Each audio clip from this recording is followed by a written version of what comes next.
Tu étais vraiment un soldat exceptionnel. Tu analysais toujours la situation avec sang-froid. Tu te souciais plus de tes camarades que de toi-même. Je me disais vouloir devenir aussi fort que toi. Je t'admirais. Tu sais, Rainer, je ne sais pas quelle tête tu fais en ce moment, mais si je suis bien sûr d'une chose, c'est que vous êtes vraiment de gros traîtres. Peut-être même les pires fumiers de toute l'histoire de l'humanité.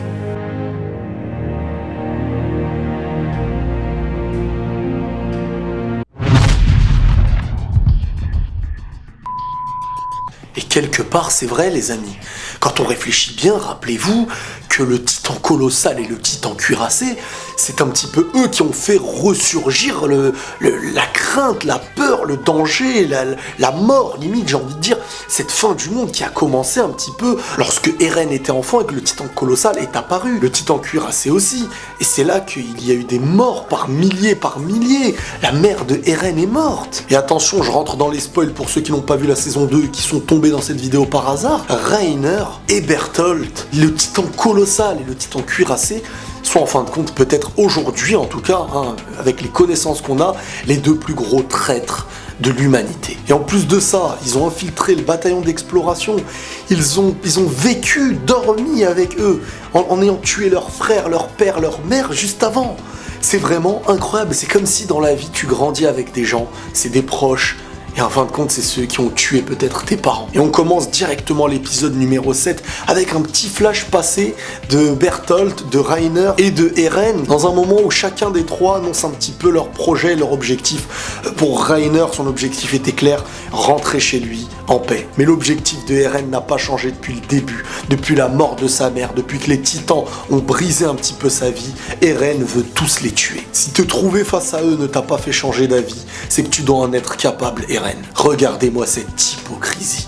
Le mec, il était conscient de tout à ce moment-là. Bref, on revient dans la réalité du moment. Eren en titan contre le titan cuirassé. Et de l'autre côté, il y a le titan colossal contre le bataillon. Alors sur le moment, ce qu'il faut savoir du côté du titan colossal, c'est qu'il a pris Ymir et il l'a mis dans sa bouche avec un autre personnage.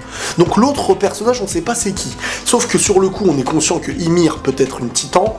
Je me dis peut-être que l'autre qui a été mis dans la bouche du titan colossal peut être aussi un titan. Rappelez-vous lorsque Annie dans le passé avait mis Eren dans sa bouche pour ensuite, je pense, l'emmener dans l'endroit où ils veulent l'emmener et ensuite faire ce qu'il y a à faire. Et bien sur le coup, c'est pareil avec Ymir et l'autre personne qu'on ne sait pas encore. Alors par rapport au titan colossal, il a été remarqué que celui-ci était très lent.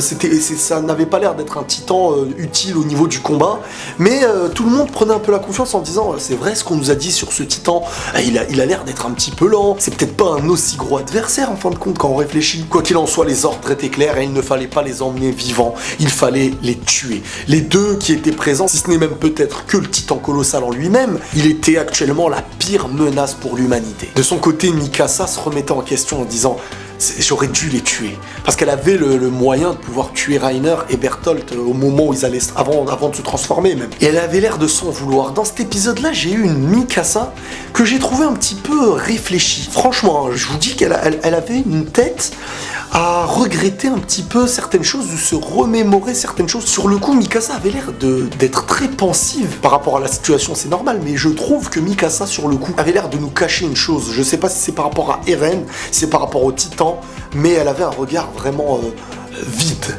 Un petit peu comme pouvait l'avoir dans le passé Annie.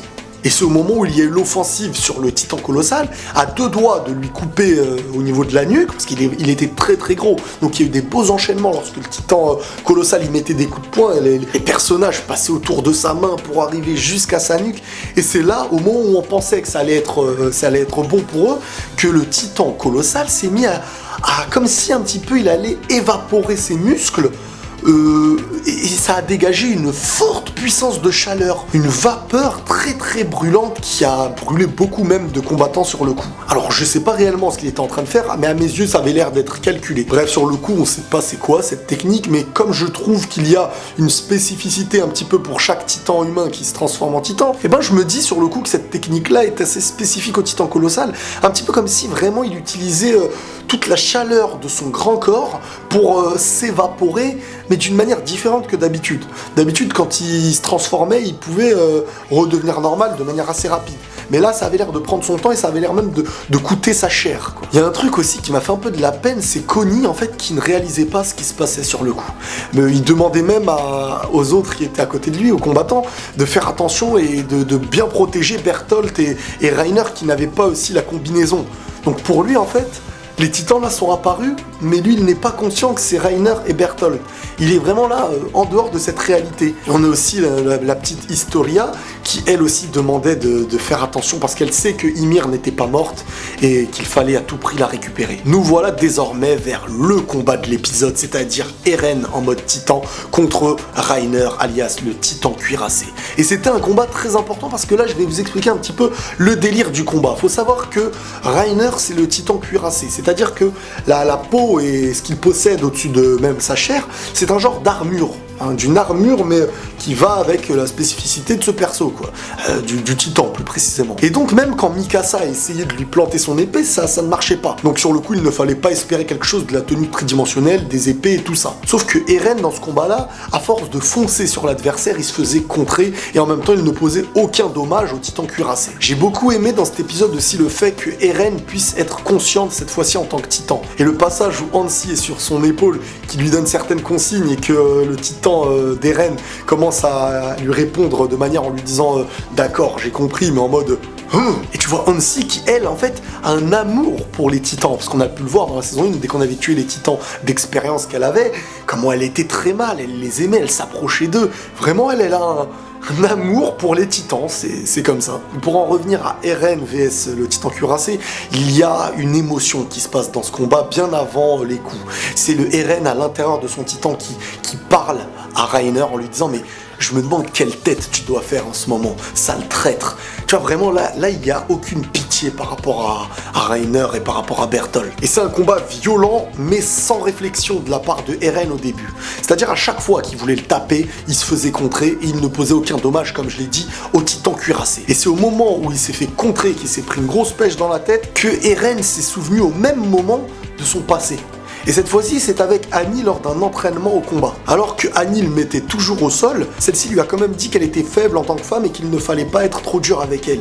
Et lui, il était par terre, il se disait « Mais attends, tu te moques de moi, c'est moi qui suis toujours par terre. » Et ce qu'elle lui a répondu, c'est très tactique. Elle lui a dit « Toi, tu te jettes à fond sur moi et moi j'utilise des techniques de projection en fait, tout simplement. » En gros, elle utilise la force de l'adversaire pour la retourner contre lui-même à l'aide de techniques. Ce qui permet de faire face à un adversaire plus fort physiquement. Et alors qu'il y a ce flashback et qu'à un moment donné, elle lui avait fait un blocage par terre qui allait l'étrangler, il y a Reiner aussi qui était tombé sur Eren.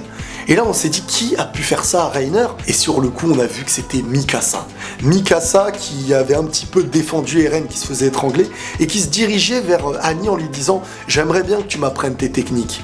Et c'est là qu'il y allait avoir le début d'un combat, mais colossal j'ai envie de dire, entre Annie et Mikasa. Et qui a gagné ce combat? Moi personnellement, je pensais que ça allait être Mikasa. Mais peut-être que c'est elle, mais en fin de compte, on sait pas la suite du combat. Je pense qu'on le verra plus tard, ouais, c'est sûr. De retour dans le présent, Eren qui affronte toujours le titan cuirassé. Et là, Armin avait un petit peu compris la stratégie et il a dit à Eren qu'il fallait fuir car l'objectif des deux titans sur le coup, c'était de le capturer. De capturer Eren pour l'emmener je ne sais où, comme ils ont pu le faire par exemple là, sur le coup avec Ymir et un autre personnage qu'on ne connaît pas encore. Mais sur le coup, Eren n'avait pas l'air d'avoir vraiment entendu et il s'est dirigé de toute vitesse vers le titan cuirassé pour l'enchaîner comme il avait pu le faire avant, sauf qu'il ratait à chaque fois son coup. Et au moment où ils allaient se mettre un coup de poing, il a utilisé la tactique de Annie par le passé, la technique de projection. Donc le titan cuirassé allait lui mettre un coup de poing, il s'est baissé, il l'a plaqué, et là ça ressemblait un petit peu à du K1, de l'UFC, pour ceux qui connaissent des vraies techniques de corps à corps, de blocage, de clé de bras. Vraiment c'est ce qui permettait en fait sur le coup à Eren de vraiment pouvoir petit à petit détruire, on peut dire, l'armure de la peau du titan cuirassé. Et il y a eu cette belle phrase aussi de Eren sur le coup qu'il a sorti avec plein de rage. Je sais pas ce qui vous pousse à agir comme ça, mais avec le temps vous avez commis pas mal d'erreurs, comme celle de m'avoir appris à me battre. Comme quoi c'est vrai, l'objectif de Annie, de Bertholdt et de Reiner, sur le coup on les connaît de plus en plus, hein, c'était un peu d'être contre l'humanité, d'être du côté des titans malheureusement. En tout cas c'est ce qu'on y voit aujourd'hui. Et au fur et à mesure du temps, ils ont quand même appris de très grandes choses à Eren et aux autres proches à côté. Et de leur apprentissage, ça s'est un petit peu retourné contre eux. On voyait quand même désormais le titan cuirassé qui était un titan bien plus fort à la base que le titan de Eren, mais qui tactiquement était était vraiment en perdition sur le coup. Et je remarque aussi un truc dans ce combat, je vous en ai parlé au début, mais regardez un petit peu le regard de Mikasa sur le coup. Elle a l'air de... comme si elle s'en voulait, comme si elle était loin. Et j'y reviens parce que ce regard-là, vraiment, il aurait pu ne pas me toucher, mais s'il m'a touché comme ça, c'est qu'il y a quelque chose. Je pense vraiment que ce regard-là, on le comprendra un petit peu plus tard. Mikasa a l'air de savoir des choses qu'on ne sait pas, en tout cas. Eren était conscient sur le coup que sa victoire reposait sur la fuite. Ah, il y a des victoires qui se jouaient sur la bataille physique, mais celle-ci devait se baser sur la fuite. Ils sont conscients de qui étaient ces deux titans désormais, il pourrait y avoir des stratégies contre eux, etc. Sauf que là, il fallait s'enfuir. Mais... malheureusement, le titan cuirassé qui a plus d'un tour dans son sac, qui s'est mis à cavaler, et en tapant ses pieds dans les arbres, il a un petit peu détruit certaines armures qui l'empêchaient d'être un peu plus lent. Et c'est là que Hansi s'est vu à avoir cette belle réflexion par rapport aux chevaliers de l'époque qui avaient des armures, sauf sur certaines articulations qui permettaient de bouger un peu rapidement. Et le titan cuirassé, de manière tactique, l'avait compris. Mais malgré la vitesse du titan cuirassé, Eren arrivait à l'aide de techniques de projection et de clés de bras de pouvoir petit à petit bloquer le titan cuirassé. Et pendant que le titan cuirassé était bloqué, Mikasa est passé derrière en coupant les deux articulations derrière les genoux du titan, et là sur le coup Reiner avait l'air d'être fait comme un rat. Il pouvait juste un petit peu avancer le corps, son corps et celui de Eren alors qu'il était vraiment bloqué, et c'est là que Armin, en regardant le mouvement, s'est dit mais pourquoi il se déplace jusqu'à là et il s'arrête. Et Reiner là sur le coup il a fait un truc que d'autres titans avaient pu faire dans le passé, il s'est mis à hurler. En saison 1, la dernière fois que Annie en mode titan avait pu faire ça, tous les titans de l'entourage étaient venus pour l'aider, pour la manger ou je sais pas quoi. Sauf que là le cri de Reiner n'était pas un cri de survie pour les autres titans, parce que les autres même étaient en dehors des murs, mais plutôt par rapport au titan colossal. Et c'est là qu'on a vu que le titan colossal avait l'air de se lâcher pour se faire tomber en fait sur eux. Et regardez un petit peu comment l'épisode se termine. Mais les gars, mais nous sommes humains. Vous pouvez pas nous faire des choses comme ça normalement. Un épisode qui se termine comme ça, c'est pas bien. C'est pas gentil. Moi, je n'arrive pas à comprendre ces choses-là. Vraiment, les mecs qui sont derrière les épisodes, ils nous respectent pas. Ah, ils nous font des épisodes de qualité incroyable, bien sûr. Mais vous pouvez pas terminer un épisode comme ça. Mettez l'impact, si vous voulez, et vous le terminez après. Mais là... à ça d'un impact. Bref les amis, voilà un petit peu le résumé et mes pensées de cet épisode. Maintenant je vais en parler avec ma vision des choses et je trouve que, bon, l'épisode dernier avait bien plus d'importance, mais cet épisode-là était clairement dans l'action. Bon, je vous dis la vérité, j'ai jamais été fan des épisodes où il n'y a que de l'action. Sauf que là, on n'est pas dans un épisode de bagarre inutile, je vous ai déjà dit qu'on est dans un combat d'une très très grosse importance. On a d'un côté le titan colossal qui a mis dans sa bouche Ymir et un autre personnage mystérieux, je pense, pour les transporter, et le titan cuirassé avec un combat mais incroyable, avec un Eren qui arrive à maîtriser son titan, qui arrive à écouter les humains qui sont autour, limite communiquer avec eux et devenir vraiment un stratège, parce qu'on peut le voir aujourd'hui qu'à l'aide des techniques qu'il a pu avoir contre le titan cuirassé, qui n'est pas n'importe quel titan, rappelez-vous, je pense qu'il peut vraiment aujourd'hui devenir un titan très très important, mais malheureusement s'il devient un titan très important pour l'humanité afin qu'il les aide, et ben je pense que du côté des titans et peut-être de ceux qu'on ne connaît pas encore, et ben il y aura quelque chose contre lui. L'épisode se termine avec ce suspense du titan colossal qui tombe sur eux en fait.